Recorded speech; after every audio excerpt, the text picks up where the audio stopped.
Hello, I'm ready to read Chapter 2, titled A Merry Christmas. Joe was the first to wake in the gray dawn of Christmas morning. No stockings hung at the fireplace, and for a moment she felt as much disappointed as she did long ago when her little sock fell down because it was so crammed with goodies.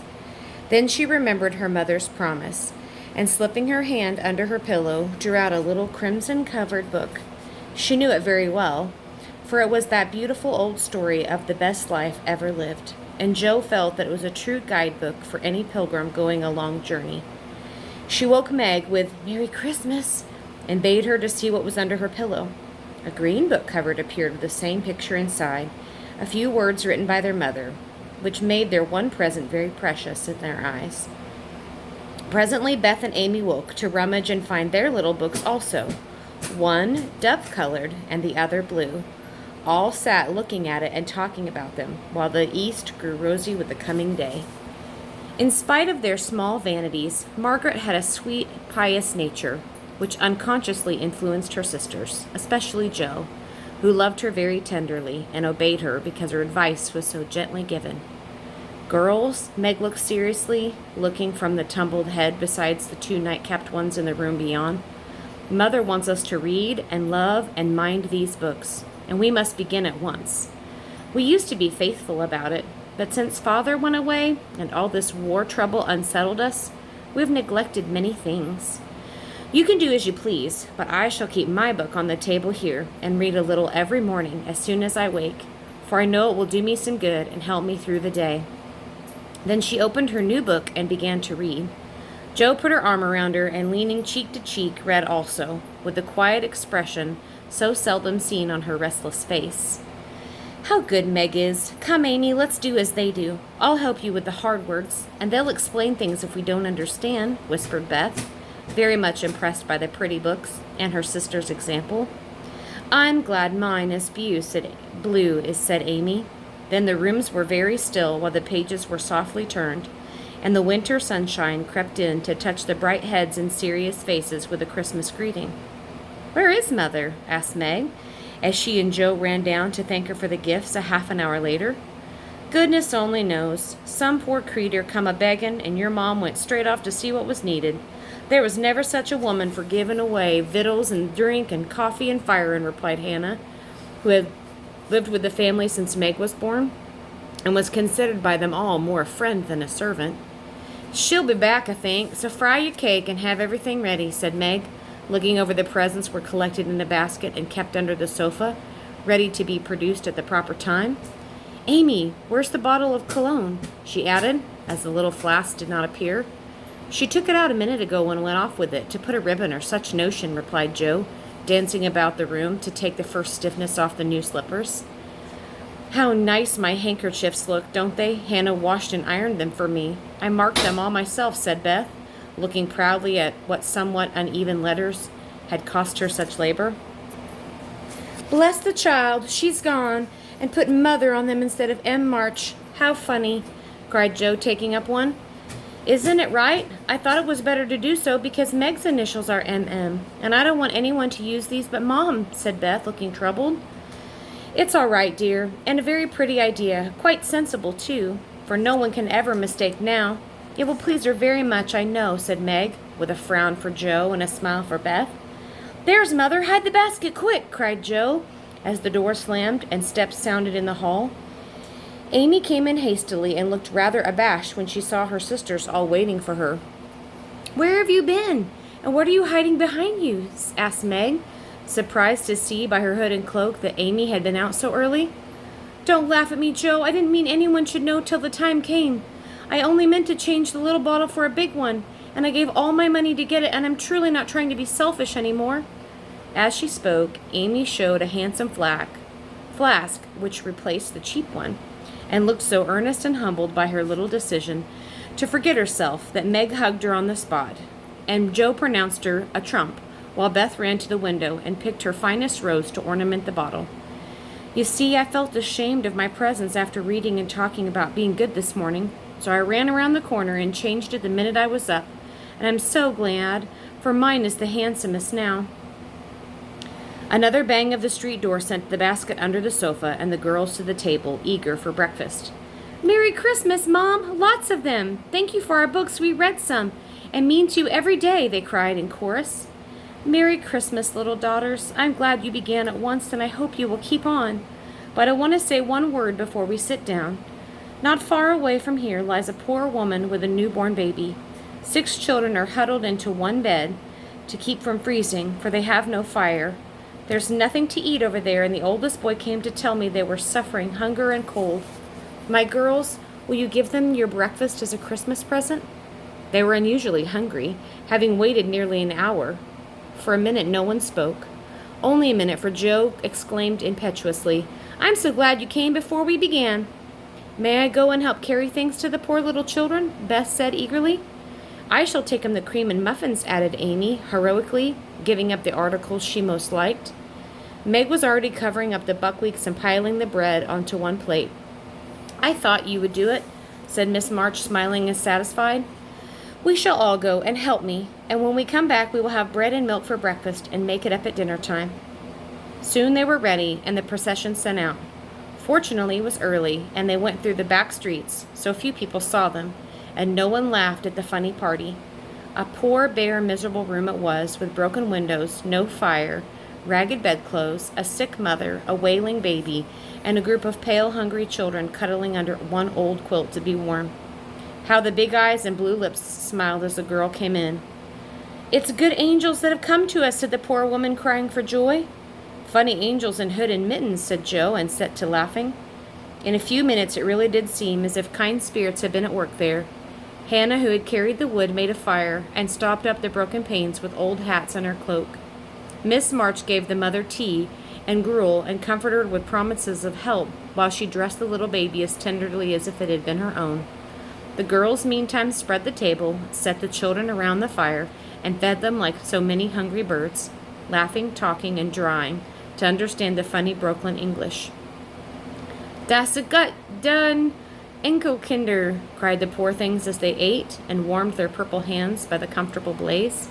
The girls had never been called angel children before and thought it was very agreeable, especially Joe, who had been considered a Sancho ever since she had been born. That was a very happy breakfast, though they didn't get any of it. And when they went away, leaving comfort behind, I think there were not in all the city 4 merrier people than the hungry girls who gave away their breakfast and contented themselves with milk and bread on Christmas morning.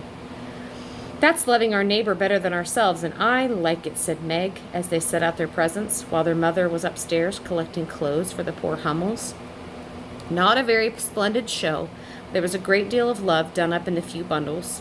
A tall vase of red roses, white chrysanthemums, and trailing vines, which stood in the middle and gave it an elegant air to the table. "She's coming! Strike up, Beth! Open the door, Amy! 3 cheers for Mom!" cried Joe, prancing about, while Meg went to conduct the mother to the seat of honor. Beth played her most cheerful march. Amy threw open the door. Meg enacted escort with great dignity. Miss March was both surprised and touched, and smiled with her eyes full as she examined her presents and read the little notes which accompanied them.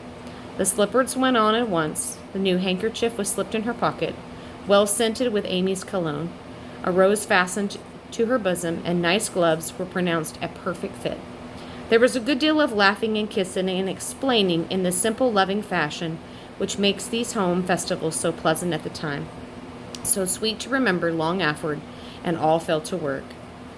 The morning charities and ceremonies took so much time that the rest of the day was devoted to preparations for the evening's festivities.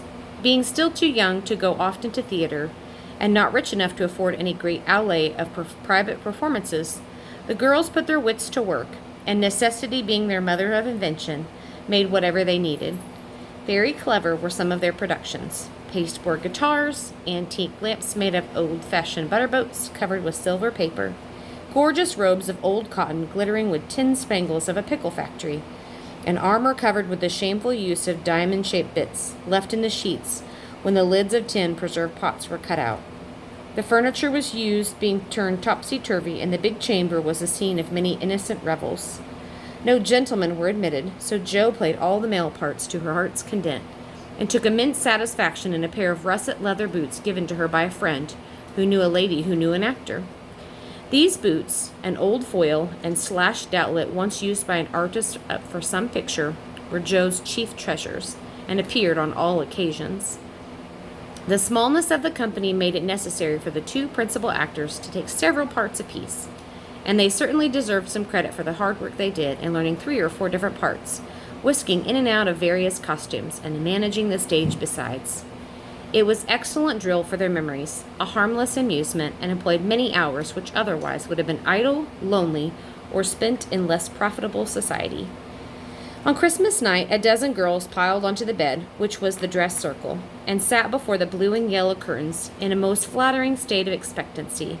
There was a good deal of rustling and whispering behind the curtain, a trifle of lamp smoke, and an occasional giggle from Amy, who was apt to get hysterical in the excitement of the moment.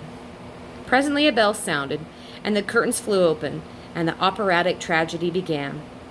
A gloomy wood, according to one playbill, was presented by a few shrubs in pots, green baize on the floor, and a cave in the distance. This cave was made with a clothes horse for a roof, bureaus for walls, and in it was a small furnace in full blast, with a black pot on it, and an old witch bending over it. The stage was dark, and the glow of the furnace had a fine effect, especially as real steam issued from a kettle when the witch took off the cover. A moment was allowed for the first thrill to subside. Then Hugo, the villain, stalked in with a clanking sword at his side, a slouched hat, black beard, mysterious cloak, and boots.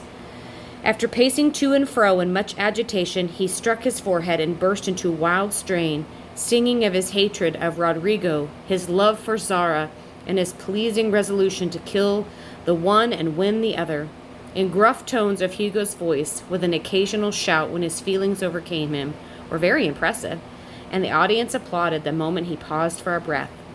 Bowing with the air of one accustomed to public praise, he stole the cavern and ordered Hagar to come forth with a commanding, "What ho, minion, I need thee!" Out came Meg, with gray horsehair hanging about her face, a red and black robe, a staff, and signs on her cloak. Hugo demanded a potion to make Zara adore him and one to destroy Rodrigo. Hagar, in fine dramatic melody, promised both, and proceeded to call upon the spirit who would bring love philtre. "Hither, hither from thy home, airy sprite, I bid thee come. Born of roses, feed on dew, charms and potions can thou brew? Bring me here, what elven speed, the fragrant philtre which I need. Make it sweet and swift and strong. Spirit, answer now my song." A soft strain of music sounded, and at the back of the cave appeared a little figure in cloudy white, with glittering wings and golden hair and garland roses. Waving a wand, it said, "Hither I come from my hairy home, afar in the silver moon. Take this magic spell and use it well, or power will vanish soon." After dropping a small gilded bottle at the feet, the spirit vanished. Another chant from Hagar produced another apparition, not a lovely one. For with a bang, an ugly black imp appeared, and having croaked a reply, tossed a dark bottle at Hugo, and disappeared with a mocking laugh. Having warbled his thanks and put the potions in his boots, Hugo departed, and Hagar informed the audience that, as he had killed a few of her friends in past times, she had cursed him, and was going to thwart his plans and be revenged on him. Then the curtain fell, and the audience reposed and ate candy and discussed merits of the play. A good deal of hammering went on before the curtain rose again. But when it became evident what a masterpiece of a stage carpenting had been done, no more murmured at the delay. It was superb. A tower rose to the ceiling. Halfway up appeared a window, with a lamp burning in it, and behind a white curtain appeared Zara, in lovely blue and silver dress, waiting for Rodrigo. He came in gorgeous array, a plumed cap, red cloak, chestnut lovelocks, a guitar, and boots, of course. Kneeling at the foot of the tower, he sang a serenade in melting tones. Zara replied, after a musical dialogue, consented to fly. Then came the grand effect of the play. Rodrigo produced a rope ladder with 5 steps to it, threw up one end, and invited Zara to descend. Timidly she crept from her lattice, put her hand on Rodrigo's shoulder, and was about to leap gratefully down, when alas, alas for Zara, she forgot her train. It caught in the window when the tower tottered and leaned forward and fell with a crash, and buried the unhappy lovers.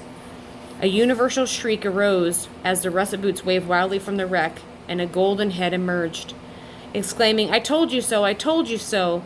With wonderful presence of mind, Don Pedro, a cruel sire, rushed in, dragged out his daughter, and with hasty aside, "Don't laugh! Act as if it's all right!" and ordered Rodrigo up, banishing him from the kingdom with wrath and scorn. Though decidedly shaken by the fall down from the tower upon him, Rodrigo defied the old gentleman and refused to stir. This dauntless example fired Zara, and she also defied her sire, and he ordered them both to the deepest dungeons of the castle. A stout little retainer came in, and with chains led them away, looking very much frightened, and evidently forgetting the speech he ought to have had. Act third was the castle hall, where Hagar appeared, having come to free the lovers and finish Hugo. She hears him coming and hides, sees him and puts the potions in 2 cups of wine. Bid the timid little servant, "Bear them to the captives in their cell, and tell them I should come anon." The servant takes Hugo aside and tells him something. Hagar changes the cup for 2 others which are harmless. Ferdinando, the minion, carries them away, and Hagar puts back the cup which holds the poison meant for Rodrigo. Hugo, getting thirsty after a alarm warble, drinks it, loses his wits, and after a good deal of clutching and stamping, falls and dies, while Hagar informs him what she has done in a song of exquisite power and melody. It was a truly thrilling scene, though some persons might have thought that the sudden tumbling down of long hair rather than marred effect of the villain's death. He was called before the curtain with great propriety, appeared leading Hagar, whose singing was considered more wonderful than all the rest. Act fourth displayed despairing Rodrigo on the point of stabbing himself because he has been told that Zara had deserted him. Just as the dagger is at his heart, a lovely song is sung under his window, informing him that Zara is true, but in danger, and he can save her if he will. A key is thrown in, which unlocks the door, and in a spasm of rapture he tears off his chains, rushes away to find and rescue his lady love. Act fifth opens with a stormy scene between Zara and Don Pedro. He wishes her to go into a convent, but she won't hear of it, and after a touching appeal is about to faint when Rodrigo dashes in and demands her hand. Don Pedro refuses because he is not rich. They shout and gesticulate tremendously, but cannot agree, and Rodrigo is about to bear away the exhausted Zara when the timid servant enters with a letter and a bag from Hagar, who has mysteriously disappeared. The latter informs the party that she bequeaths untold wealth to the young pair, an awful doom to Don Pedro if he doesn't make them happy. The bag is opened, and several quarts of tin money shower upon the stage, till it is quite glorified with glitter. This entirely softens the stern sire, and he consents without a murmur. All join in a joyful chorus as the curtain falls upon the lovers kneeling to receive his blessing in attitudes of the most romantic grace. Tumultuous applause follows, but receives an unexpected check, for the cot bed on which the dress circle was built suddenly shut up, extinguishing the audience. Rodrigo and Don Pedro flew to the rescue, and all were taken out unhurt, though many were speechless with laughter. The excitement had hardly subsided when Hannah appeared with Miss March's compliments, with the ladies walked down to supper. This was a surprise even to the actors, and when they saw the table, they looked at one another in amazement. It was like Mom to get up a little treat for them, but anything so fine as this was unheard of since the departed days of plenty. There was ice cream, actually 2 dishes of it, pink and white, and cake and fruit and distracting French bonbons, and in the middle of the table, 4 great bouquets of hothouse flowers. It quite took their breath away, and they stared at the table and then at their mother, who looked as if she enjoyed it immensely. "Is it fairies?" asked Amy. "Santa Claus," said Beth. "Mother did it," said Meg, smiling her sweetest, in spite of her gray beard and white eyebrows. "Aunt March had a good fit and sent the supper," said Joe. "All wrong," replied Mrs. March. "Old Mr. Lawrence sent it." "The Lawrence boy's grandfather? What in the world put such a thing in his head? We don't even know him," exclaimed Meg. "Hannah told one of his servants about your breakfast party. He's an odd old gentleman, but that pleased him. He knew my father years ago, and sent me a polite note this afternoon, saying he hoped I would allow him to express his friendly feeling towards my children by sending them a few trifles in honor of the day.